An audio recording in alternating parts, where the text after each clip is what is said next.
Ha sido un poquito ahí, pero todo va a salir bien. Bueno, Caro, yo de verdad pienso que la primera alegría que tú deberías tener es igualmente estar en un espacio como este presentando tu libro.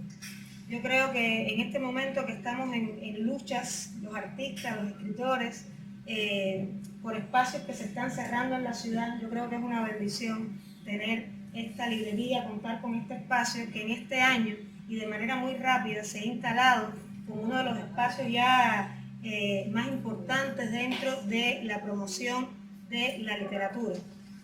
La librería del Fondo de Cultura Económica Marta Brunet ha acogido en los últimos tiempos a lo mejor de la literatura penquista y un poquito más allá, Así que muchísimas gracias al equipo de trabajo de este espacio que de verdad se ha vuelto indispensable en la cultura de la ciudad. Y otra de las alegrías que creo yo que tú deberías sentir el día de hoy tiene que ver con el sello editorial que a ti te está publicando, ¿no? Recientemente vamos a estar celebrando los 23 años de Mago Editores, que se vanagloria, dice Max, de ser la editorial que más poesía publica en el país, y yo creo que es así, independientemente de que publica todos los géneros. Pero yo creo que pertenecer al catálogo de autores y de autoras que comparten, por ejemplo, con poetas de la talla de Carmen Berenguer y poetas de la talla de Omar Lara, yo creo que debe ser una felicidad para ti. Además de que estamos publicados yo y la profesora Cecilia Rubio, también ya eso eso ya también es importante. Así que de verdad yo creo que deberías celebrar estas dos instancias. Primero, estar acá en este espacio, y segundo, estar formando parte de un catálogo de Mago Editores que además le va a permitir a ella poder visibilizarse como autora en otros países, porque Mago Editores también tiene una campaña bastante importante y una participación bastante importante en ferias internacionales del libro, sobre todo latinoamericanas. Entonces yo creo que es realmente algo para celebrar y para que tú disfrutes. Y la tercera cosa, van a haber muchas obviamente, la tercera cuestión que debería ponerte muy feliz es estar acompañada de estas dos señoras poetas que tienes aquí al lado. Yo estoy muy contenta de presentarlas y vamos a funcionar de esta manera. Yo les voy a presentar a ellas dos, ellas van a leer sus presentaciones, van a compartir lo que tienen escrito y bueno, después vamos a tener la oportunidad de escuchar a la autora. Ustedes van a poder hacerle preguntas, van a poder hacerle comentarios para que ella termine de disfrutar este día. Entonces me complace muchísimo. Yo tenía toda una cosa que iba a leer, pero realmente en función del tiempo yo creo que es mucho mejor que hablen ellas. Entonces tengo por acá a mi lado a Tati Torres, quien es una poeta que es de la comuna de Penco.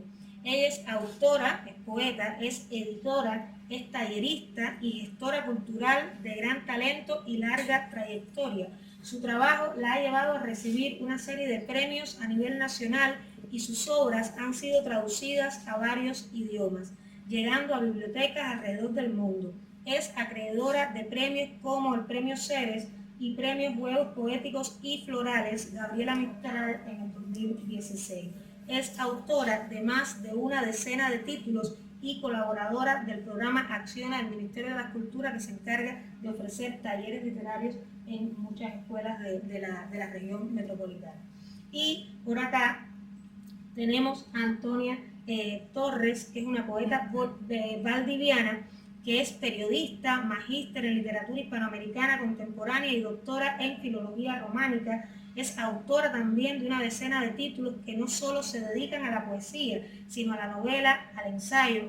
Sus obras han merecido varios premios, entre los que se encuentra el premio a la mejor obra literaria en el 2023 en el género poesía, por su libro Los Detalles del Mundo, el premio Conarte de la Corporación Cultural Municipal de la Ilustre Municipalidad de Valdivia, y entre otros. Actualmente se encuentra disfrutando, si se puede hacer esa la palabra, por supuesto, de otro de sus reconocimientos, y es que Antonia Torres es la residente de la cátedra Gonzalo Rojas, que ya quisiéramos mucho estar ahí, así que de verdad, bienvenidas ambas. Y, por supuesto, la figura central de la tarde de hoy es Carolina Benítez Hernández de Concepción. Ella es química farmacéutica, autora de las plaquettes de poesía Árboles Negros y Explotar esa orilla.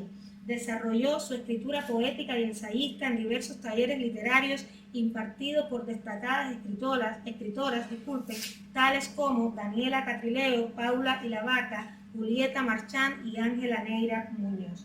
Imparte un taller de medicina narrativa, ¿estoy leyendo bien? Y escribe y coordina en revista En Diagonal. Sus poemas y ensayos han sido publicados en revistas nacionales e internacionales. Palabra, Oídos, Sumergida en el Fuego, publicado por Mago Editores, que es el libro que se presenta hoy, es su primer libro. Así que muchísimas felicidades y ahí le dejo la palabra a la foto. Comienza a hablar. Gracias. Te agradezco que me hayas invitado a ayudar a presentar tu libro, porque acá tenemos una estrella, yo desde mi vereda de poeta solamente. Empecemos así, por favor. Sí. El cuerpo, un bosque hundido en el pulso, la posibilidad de voz, la voz, el soporte armónico del silencio, el silencio, expectante al acecho de un poema. Palabra, oído, sumergida en el fuego. Hay libros que se escriben con la razón y hay otros, como este, que se escriben con el temblor que da la incertidumbre, con esa voz que no busca encender sino convencer, con esa necesidad de decir lo que el silencio ya no puede sostener. Esta es una invitación a escuchar lo invisible, a detenerse en el eco de la voz humana cuando intenta comprender el lenguaje. Cada poema que lo habita es una chispa, una memoria, una herida, una emoción que se atreve a arder. La palabra aquí no es solo sonido ni tinta, es presencia, respiración y roce. La autora nos entrega poemas que respiran, se acercan, susurran desde el fuego interior. Leerlos es entrar en un territorio de verdad y confesión, es sentir que alguien nos habla al oído mientras el mundo se incendia y renace. El fuego no es el que destruye, sino el que transforma, no el que arrasa, sino el que ilumina el oscuro. El fuego como símbolo de purificación, como espacio donde la voz se depura y el alma se desprende de lo que ya no necesita. Este libro arde porque resiste a la frialdad de lo cotidiano con la fuerza de su palabra. En sus versos hay memoria, dolor y belleza, pero sobre todo hay un pulso, el de una voz que se niega a callar. Gracias.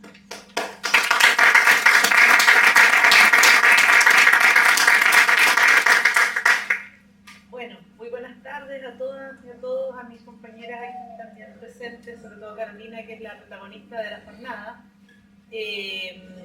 Quiero mencionar varias cosas antes que me parece que también van a engarzar un poco con tu lectura. Eso es lo curioso de las lecturas colectivas de los libros, porque los libros de poesía son objetos, aparatos raros, ¿no? Son textos como que están escritos como en un lenguaje un poco secreto, ¿no? Un lenguaje cifrado siempre. Entonces lo interesante es cuando uno no se ha puesto de acuerdo, es ver si esa interpretación que hacemos coincide, ¿no? En algún sentido, al menos en un campo muy amplio. Y en este libro fue algo difícil. Pero primero quiero contar la anécdota, porque yo llevaba 2 días acá, realmente 2 días o 3 días, recién llegada, y entré a la librería a vitrinear un poco sin todavía ubicarme bien en el campus, y me encuentro con Carolina, que no sabía que era Carolina, y con Alonso, que es el dueño de la librería, que tampoco sabía quién era, y él estaba conversando y coordinando algo con ella, y yo me hacía la tonta y al lado, pero escuchaba que había algo con un libro y una presentación de un libro de poesía. Y cuando llego con mi libro que yo me iba a comprar a la caja, Alonso me dice, yo a ti te conozco y tal. Bueno, eso es la labor de un librero también, ¿no?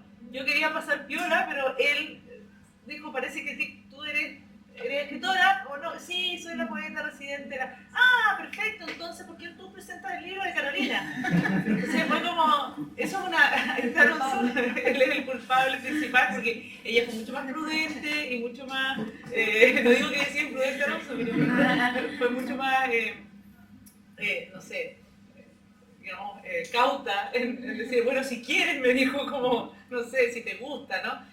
Entonces, Esas son cosas también hermosas que tienen que ver con la residencia, creo yo, ¿no? Como que en el fondo cuando uno lo sacan de su región natural, de donde vive, tiene también un compromiso con el lugar, el espacio cultural, y la comunidad que lo acoge. Entonces yo no me iba a poder negar tan fácilmente.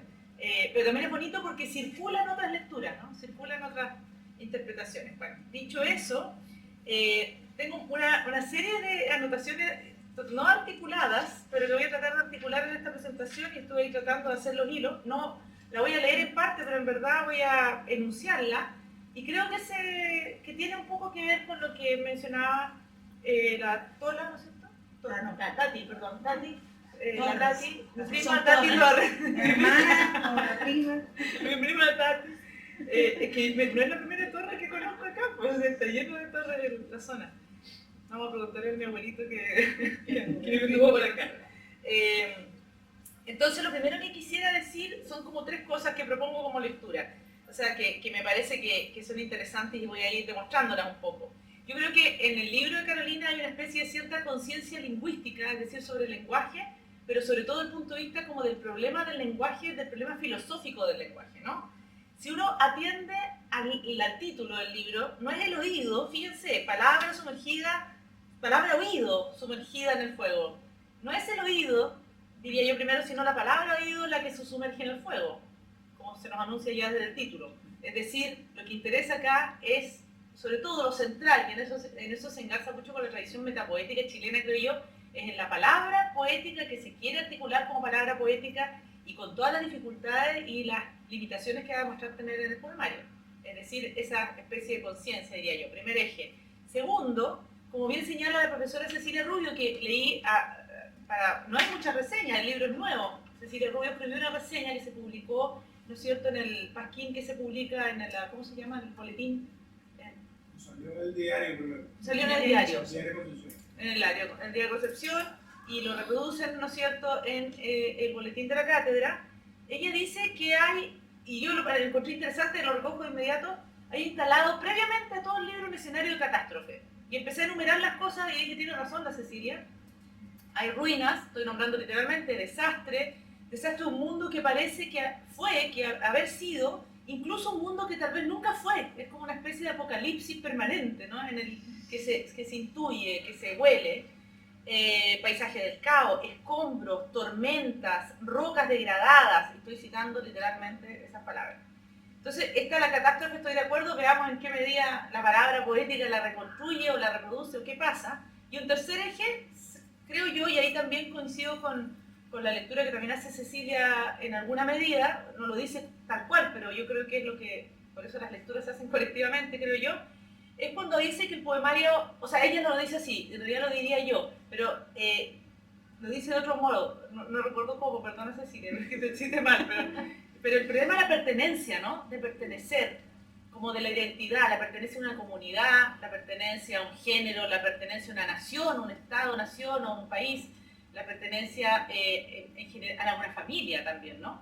Que también aparece ahí. Fíjense estos versos preciosos que están en uno de los poemas que dice: ¿qué país no es un lugar amable? Quiso decir país, pero dice tragaluz.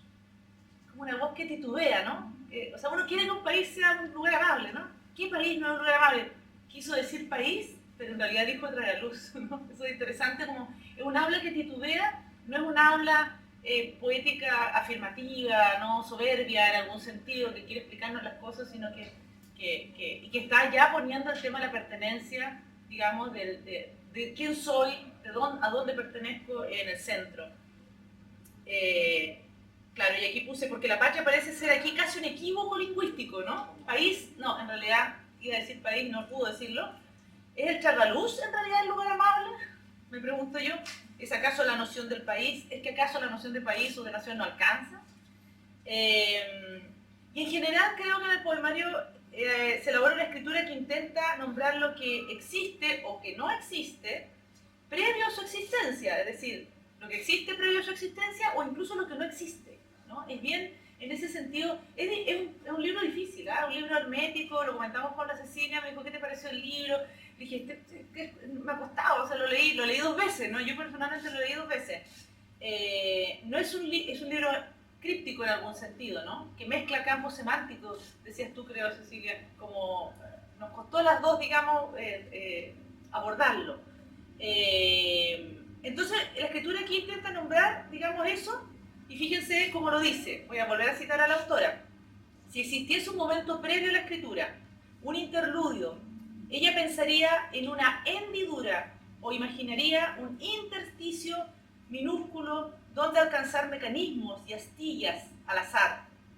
Es decir, si existiese un momento previo a la escritura, ¿no? Son astillas, son, ¿no es cierto?, fisuras, son heridas, diría yo.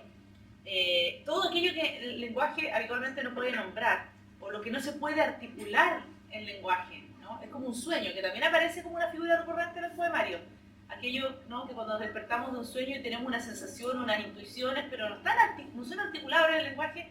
De hecho, voy a adelantarme a la cita, pero es muy bonita esa cita que dice así: despierta recitando un poema, estoy citando a Carolina, no recuerda dónde acaba el verso, pero despierta recitando, ¿no? Como que fuera una especie de cosa que se le dicta en un plano que no es tan racional, ¿no? O no en el lenguaje usado como lo usamos habitualmente. Bueno, en general hay muchas imágenes orgánicas que también se insinuó con tintes apocalípticos y que se empiezan a multiplicar en un momento a partir de, diría yo, el primer tercio del libro, de derrames, astillas, árboles quemados. La naturaleza, igual que el lenguaje, también carece de consistencia, homogeneidad y solidez, ¿no? Eso empieza a repetirse, ¿no? Y pienso yo personalmente, en una clave histórica también, cómo esta región, así como la mía, de la cual provengo, Valdivia, también ha sido azotada por catástrofes y cuestiones de la naturaleza que desestabilizan todo, ¿no? Que nos hacen dudar digamos, se desarma el territorio, ¿no es cierto? Y también se desarma con eso nuestra pertenencia, nuestra estabilidad en él. Y en ese minuto, diría yo, y lo podemos discutir después con un chop, como decíamos recién, o con un café, digamos, creo que emerge el cuerpo, que sería la segunda parte de la segunda a la tercera del libro, como la única posibilidad de articulación y solidez.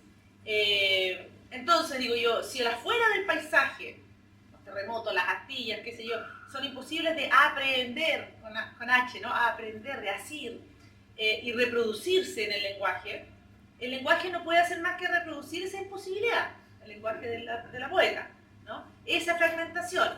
Y ahí lo hace a partir del cuerpo. Y eso es interesante porque se vuelca al cuerpo, digamos, el hablante o la hablante. Y fíjense, voy a citar desordenadamente montones de fragmentos en donde aparece: en tu lunar se esconden distancias, remolinos y sábanas, donde quizás encontrar interludios, de nuevo la palabra interludio, para esta especie que nos une y nos desune. O, más adelante, el cuerpo se vacía a través de las ventanas, ve un interior colgado. La habitación es un quirófano, dice. El quirófano es donde duermo. O sea, la habitación es una sala de operaciones, ¿no? Donde el cuerpo va a ser enfermo, está herido, es mutilado, ¿no es cierto? Quería usar yo una palabra más quirúrgica, pero ¿cómo se dice cuando...? Porque no es que los médicos nos mutilen los cirujanos, pero claro, exacto. Como una disección. Como una disección, eso quería decir, como una disección. Entonces, es notable ahí que parezca... O sea, el cuerpo es la única posibilidad, pero también está sometido a esa fragmentación, por así decirlo. El paladar, dice en otro poema, descifra texturas, etcétera, etcétera. No quiero darles la lata, pero está lleno de... y no alargarnos mucho. Antes de hablar, la boca sostenía valvular el tiempo de su silencio. El cuerpo. No existe el habla, sino que el cuerpo primero. Y hay un momento clave, que es muy divertido porque lo citas tú, ¿no? Que es muy lindo, y hay un momento clave en el poemario, que es casi la mitad, en que el cuerpo, como pretendo yo sostener en la tesis de mi lectura, se instala como la única certeza posible, y a partir de él se despliega, ¿no? Como una especie de imágenes en espiral que se van deshojando, la única posibilidad de estar en el mundo. Y cito el mismo poema que citó mi compañera: el cuerpo, un bosque hundido en el pulso, espacio. El pulso, la posibilidad de voz, espacio. La voz, el soporte armónico del silencio, espacio. El silencio, expectante al acecho de un poema. Es como que nos describiera una especie de curso necesario, ¿no? pero está el cuerpo como antes de todo, ¿no? Muy, en ese sentido muy orgánico también y muy como, no sé cómo decirlo, pero muy auténtico, digamos, no está, digamos, en las abstracciones del pensamiento, ¿no? Sino que está muy en la materia. Entonces, y a mí me recuerda mucho que es una línea filosófica también, que ya no está en el pienso luego existo, ¿no es cierto?, medio cartesiano, sino que está en el deambulo o experimento el cuerpo y luego existo, ¿no? No es la abstracción del pensamiento, sino que es porque tengo cuerpo, es porque existo. Es una vuelta un poco.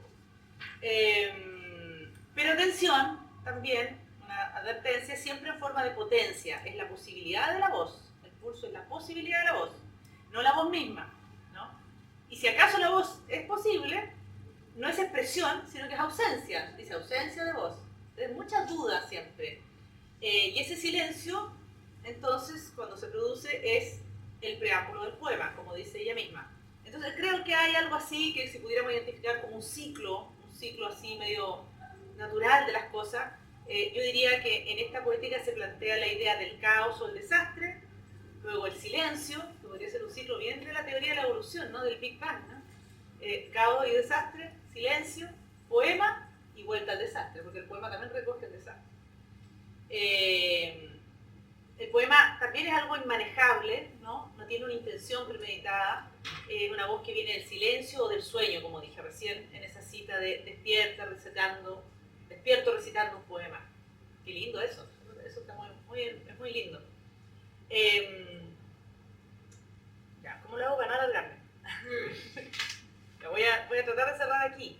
Y en ese sentido creo que hay un poema clave que desarrolla esta línea de pensamiento, que yo creo que es un poco un ensayo escrito en el lenguaje de la poesía, y que explica, digamos, al poema como que es parte de una forma de recoger un hallazgo natural de la naturaleza que está ahí, el paisaje, o incluso un hallazgo biológico. No es raro que también Carolina tenga formación en el mundo de las ciencias duras, ¿no es cierto? Eres química farmacéutica, ¿no? Imagínense, o sea, cosas raras que ve esa gente, eso también ve poesía a un nivel muy, ¿no? Microscopio, pero de una forma de poesía, ¿no? Mirar con esa atención y esa detalle el mundo. Entonces el poema es aquel aparato lingüístico que recoge esa poesía que hay en las cosas, naturalmente, diría yo. Y digo aquí, el poema es parte relacionando un hallazgo natural, comillas, o hasta biológico, con las señas de una catástrofe que antecede al presente. O sea, nuestro presente está sobre una catástrofe, muy, perdón la cita, digamos, como no sé cómo pedante, sí, puede parecer, pero en Benjamin, la historia es, en Walter Benjamin, la historia es, ¿no es cierto?, producto de las catástrofes y de las ruinas de esas catástrofes que están acumuladas, ¿no? Dice que no hay documento en la historia que no haya sido un documento de, ¿cómo dice?, de la catástrofe o la debacle o la miseria o ¿no? Es tremendo, pero hay algo de eso acá, ¿no? La poeta construye con esa ruina sus poemas. Y que de una catástrofe que antecede al presente y que explica su condición devastada. El presente digamos, por antonomasia, es un lugar devastado, una especie de desierto, una especie de lugar después de una guerra, por así decirlo, ¿no? Apocalíptico casi, ¿no? Pero también allí puede emerger el lenguaje en potencia que quiere ser poema y que en el fondo construye el mito de ese presente. Y ahí hay un poema muy lindo que yo, perdón, ¿sí? que yo creo que tiene un símil que tiene algo de Gonzalo Millán, con el objetivismo de Gonzalo Millán, que no pretendía ser un intelectual ni mucho menos en su poesía, pero terminaba haciéndolo por un gran observador de lo materialmente objetivo. Y fíjense qué bonito, y aquí es interesante pensarlo desde la primera tesis, la tesis lingüística que propongo para ella, de la filosofía del lenguaje. El poema de Carolina, que yo creo que dialoga con Millán, es el siguiente. En el centro de un panal descubrió las raíces de un verano opaco, de su espesura, cúmulo de catástrofes, incendio de una casa, el desbridamiento en la piel, en huesos tejidos, termómetro, la huella degollada en mar residual. Este lenguaje cubierto de páramos a intervalos explora en mí la destrucción que antecedió a un poema. Lenguaje de páramos. Es raro el poema. O sea, no lo voy a repetir para no alargar la presentación, pero el libro les va a ocasionar dificultades, hay que leer varias veces. Además que no están en el mismo plano semántico, como decíamos con la Cecilia. Entonces, ¿qué puede ser un lenguaje cubierto de páramos? ¿Qué significa que un lenguaje esté cubierto de cosas que en donde no hay nada, ¿no? Donde no crece nada, en donde hubo algo, eso es un páramo, ¿no? Es como estos paisajes que hay, estos humedales de cerca de Concepción, en donde hay unas vastedades así. Ahí hay más en realidad en los humedales, yo creo. En un páramo es más, hay más ausencia. Pero hay algo debajo, sí, qué bonito. Mire, ya me estás dando clave. Siempre hay algo debajo, claro, como una especie de misterio, de materia, ¿no? Que permite que haya algo que pueda, ¿no? ¿Qué puede ser un lenguaje cubierto de páramos, digo yo, sino el drama consustancial a toda teoría lingüística que nos advierte que el signo lingüístico en realidad no refiere a nada, que no significa nada en sí mismo, que está vacío como un páramo y que solo podemos llenarlo con otro signo, que a su vez está vacío. Yo explico una palabra con otra palabra, ¿no? La palabra, el signo lingüístico en sí mismo dice su ser, no significa, no dice nada, está vacío. Entonces, ella está consciente del páramo del lenguaje, ¿no? La lingüística moderna lo advertía, digo yo, no llegamos al significado, más bien lo estamos siempre desplazando, poniendo en su lugar otra cosa. Pero allí, ¿no? En su potencia de poder ser algo, el signo, y a partir de la ruina o del páramo, está la posibilidad del poema. ¿Con qué cierro? Porque ya... Yo pensé que era poco, pero fue mucho. Voy a leer el poema final que quería citar solamente. Voy a saltar varias partes, pero en otro momento lo conversamos con la autora. Mejor, en donde están, yo creo, las tres ejes que yo propongo como lectura, ¿no? Pertenencia, identidad, nación, comunidad, pertenencia a algo, la necesidad de pertenecer, ¿no? Y de situarse en un lugar, ¿no? Todas las literaturas regionales, los abandónicos, los láricos, todos quieren siempre como volver a una comunidad, ¿no? Como que la nostalgia por pertenecer, ¿no? El paisaje sería el segundo eje y su destrucción, el paisaje materia, digamos, en la catástrofe, y el lenguaje que con todas sus limitaciones, con toda su dificultad, quiere levantar un poema que construya algo en todo eso, dicho de manera un poco burda. Y ahí el poema que me gustaría, que tal vez podrías leer la misma Carolina y con eso partir quizás la lectura, que es un poema que yo creo, que sostengo, que dialoga muy bien con, ¿dónde está ahora? Con un poema también, yo creo que, este no es mi ¿sí? No es el mío, te lo robé, perdona. Aquí está, disculpa.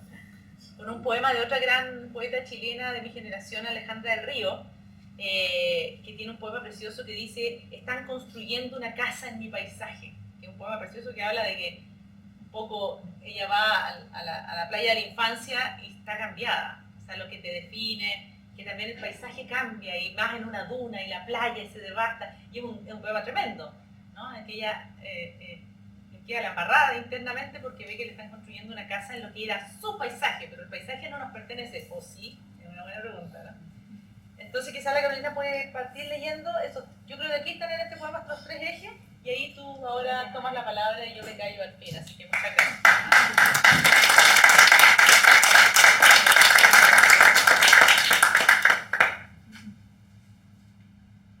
Bueno, muchas gracias, Katy, muchas gracias, Antonia, muchas gracias a todas las personas que están aquí acompañándonos. El del 59, creo. Sí. Sí, que, o sea, que para que me des el gusto de... Yo creo que para no leerlo yo. Estoy un poco roja hoy, así que quizás no va a ser la mejor lectura.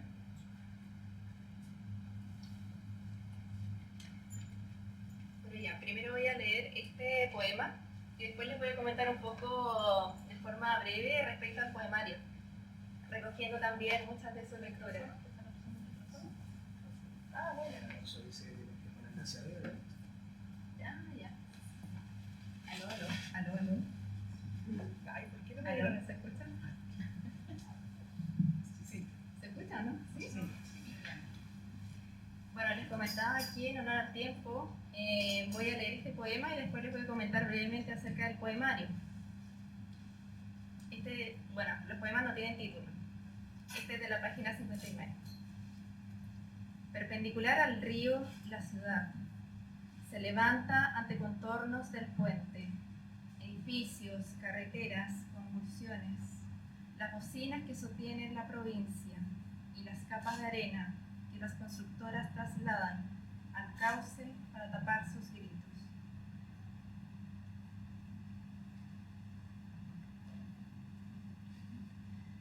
Bueno, en cuanto a este poemario, yo diría que está situado antes y después del poemario que se publicó el año pasado, que se llama Árboles Negros. Es una plaqueta que hace alusión directa a, digamos, toda esta experiencia con el mega incendio que ocurrió el año 2023, tanto en Santa Juana como en otras comunas del centro sur. Bueno, de forma personal fue un acontecer vital que atravesó mi escritura y que de alguna forma este evento se sitúa como uno de los catástrofes por los que transita esta escritura. Pero no tan solo es el fuego, sino que en este caso, en este poemario, quería de alguna u otra forma salir del tema del incendio, ¿no? Como catástrofe, como desastre. Entonces, estos poemas, digamos, son recogidos durante los últimos 5 años. Pensemos en los últimos 5 años, es decir, el periodo pandemia, pospandemia, que también, digamos, quizás hacemos una vista en retrospectiva, ahora ya no lo vemos como el desastre voraz que fue. Y también algo, diría yo, central, que al menos a mí me preocupa, es el tema del cambio climático y también cómo los humanos producen y reproducen sus propias catástrofes. En cuanto al fuego, un amigo mío me recomendó hace unas semanas atrás leer Psicoanálisis del fuego de Gastón Bachelard. Y el fuego puede constituir un fenómeno, dice él, que recibe valoraciones contrarias, es decir, que puede ser el bien y el mal. Puede brillar en el paraíso, puede abrazar en el infierno. Y claro, puede el fuego ofrecer cobija, pero también le mantenemos cierto respeto. Entonces, dentro de este poemario, para poder abordar lo que era la catástrofe, y yo también tenía como muy encima esta idea del catástrofe en cámara lenta de Susan Sontag, que lo escribe en sus ensayos, en este caso en El Cid y sus metáforas. Habla de que la catástrofe está sucediendo, ¿no? Entonces yo tenía esta imagen de la catástrofe como telón de fondo. Y eso también yo creo que se puede dejar ver y se muestra en algunos de los poemas. Recojo también lo que dijo Antonia respecto a los hilos. Yo también había escrito algo como hilos de sentido, porque yo siento que en este poemario hay muchos hilos de los cuales uno puede tirar y agarrar como bolsas de poemas. Es decir, estos poemas no están encapsulados en capítulos, sino que están dispersos por el poemario, pero que pueden tener cierto vínculo si uno los va leyendo, digamos, durante el poemario. Entonces, quisiera compartirles algunos poemas que hablan, digamos, sobre la catástrofe, o cómo a través de la escritura entiendo la catástrofe. Poema de la página 30. Alguien nos dijo, hubo isla alguna vez. Alguien recuerda paisaje dentro del caos. Plásticos de agua quemada, manglares hundidos en el océano, bloques de magma y península, fibras entumecidas. Esponjas calcáreas imaginan cerros poblados de edificios y estructuras. En tapas solapadas y cabezas de muñecas duermen cangrejos. Descalzas tocamos la orilla. Desde aquí, una nube rota por el sol agrieta una emoción y muestra cómo la luz puede desarmar un refugio.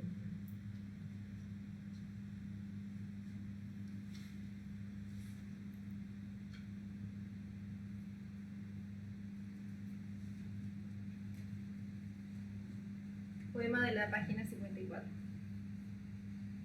Anatomía de un abecedario sofocado.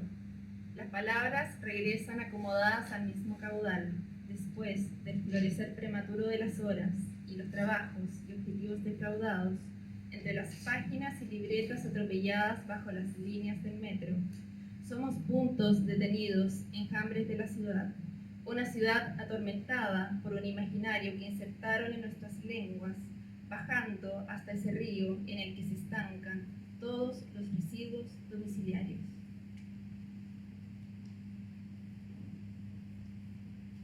También quería hablar un poco sobre el tema del cuerpo, antes de leer unos poemas, como de forma introductoria, porque siento que otro elemento u otro hilo de sentido es respecto a la danza, al baile. Y el cuerpo aparece tímido, no aparece completo, aparece por partes.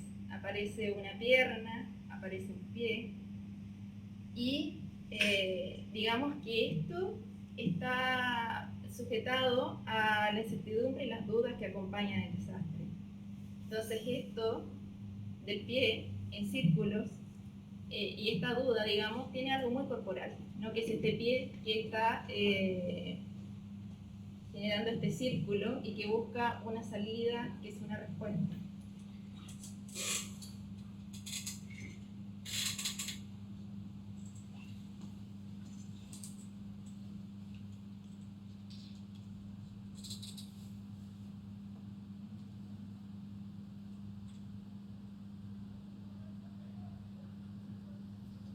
Y el poema de la página 9. Imagino una península rota en la pupila. Escribo fuego, abecedario morder. Algo se acalora en el ojo. Es la trayectoria de una emoción y sus extremidades a múltiples direcciones, como una sílaba que distancia ser pronunciada, como pestaña voraz hilvanando catástrofes. Es la pregunta el epicentro de nuestros aullidos. Bailar y preguntar, investigar con el cuerpo, ante la luz de la carne, arder en el deseo, en su imposibilidad. Siento la presión del océano, los sentidos deletreados en el aire, sus vocales, armadas y desarmadas en el tímpano.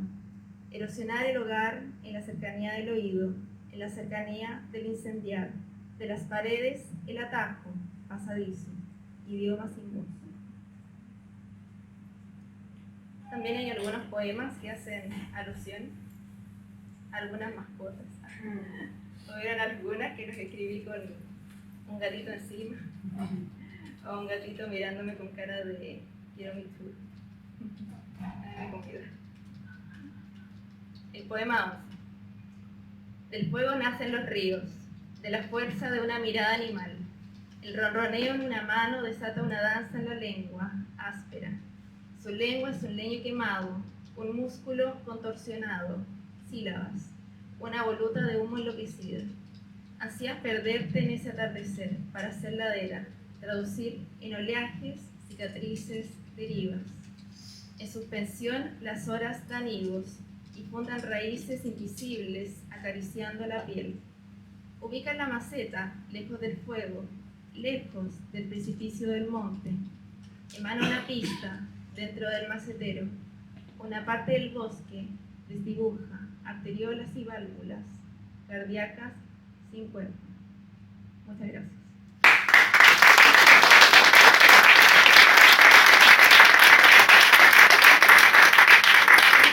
Bueno, de verdad mientras estaba aconteciendo todo, uno siempre participa de presentaciones de libros.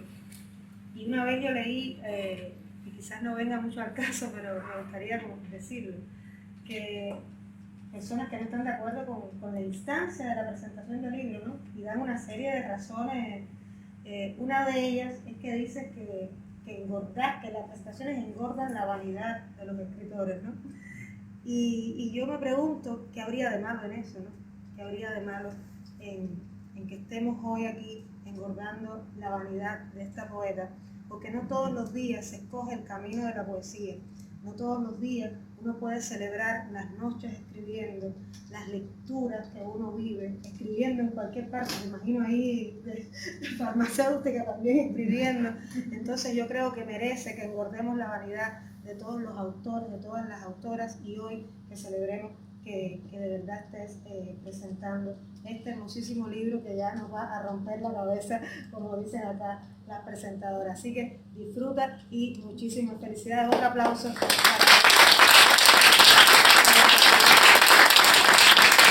Ahí atrás tenemos un coffee, no un cóctel porque no tiene, pero tenemos un coffee, claro, no tiene alcohol, cortesía por supuesto de la autora, y también el libro se va a estar vendiendo un poquitito fuera de la librería, pero acá mismo, y así que por favor engordemos la vanidad de la autora comprándole su libro, apoyémosla, y el libro tiene un valor de 9.000 pesos por ser hoy el día de la presentación, así que aprovechen que después se pone más tarde. Así que ahí, muchísimas gracias por venir. Gracias.